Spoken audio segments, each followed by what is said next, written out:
Hello guys, kita ko lang sa inyo guys yung panabong namin na manok para kung gusto nyo bumili ng panabong dito na lang kayo bibili. Ito guys mga panabong namin yan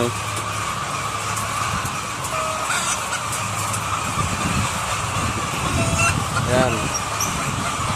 Pero yan mga lalaki. Ayan may mga itlog pa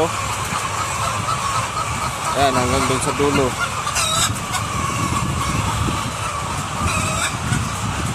Mga bayagan yan kasi may mga itlog. Kaya pag gusto nyong bumili, PM is the key. Yan guys, yung mga manok.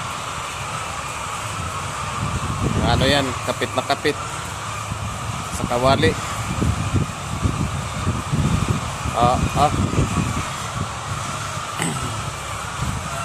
Harvest muna tayo ng itlog ngayon.